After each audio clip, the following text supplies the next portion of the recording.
abantu beeyembungi mu kusunsulamu abayingira eggye lya UPDF ku kisaawe Kololo. Bano bavudde mu bitundu bya Kampala Central ne Makindye Division era obwedda bagezesebwa okulaba oba balina ebisaanyizo. Bakira abasunsula babasaba ebisaanyizo okuli endagamuntu, ebiwandiiko by'obuyigirize n'oluvannyuma ne babatwalibwa okugezesebwa ku mibiri gyabwe.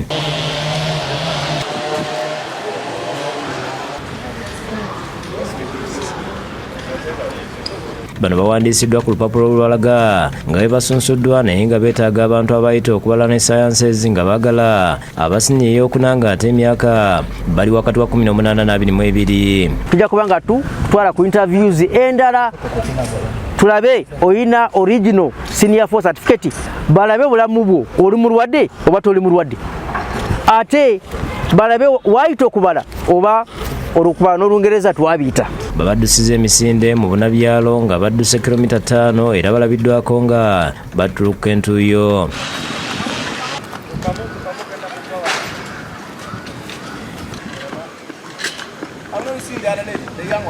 Wabadde omuwala azirise oluvannyuma lw'okudduka ne batandika okumuwojja.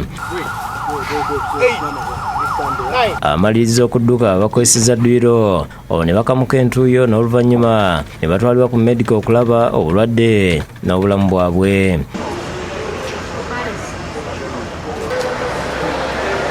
Wabaddewo omusajja omuwanvu eyeewunyisiza abasirikale. Kyokka waliwo abayombye olw'okusuulibwa ebbali. Kachina buzibu as long as I can serve my country. Baliko kutulimba. Meya wa Kawempe Division Dr. Emmanuel Sserunjogi ow'eddembe ayogedde ku nteekateeka eno. Okuditaakinga abakulembeze abalonde ku nsonga z'ebyokwerinda kyekireetedde ddala obuzibu mu nkola ez'ebyokwerinda. Ye omwogezi w'ekibinja ekisooka ekya UPDF Major Charles Kabona wategeeza nga bagenda okumala ennaku 14 nga basunsula. Agambye nti batandikidde ku Makindye ne Kampala Central batalaga ebitundu ebirala okuli Wakiso, Mukono n'awalala. Nga zisunsulamu abo abasotulistinga.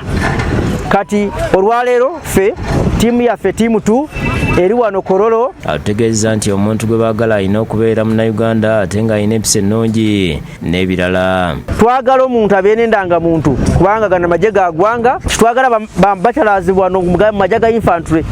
Ffe twagala senior 4. Mu nteekateeka eno eggye liruubirira okuwandiisa abavubuka 927 okutandisa olwaleero olw'okukomekerezebwa nga 14 omwezi ogw'omusanvu mu mwaka guno.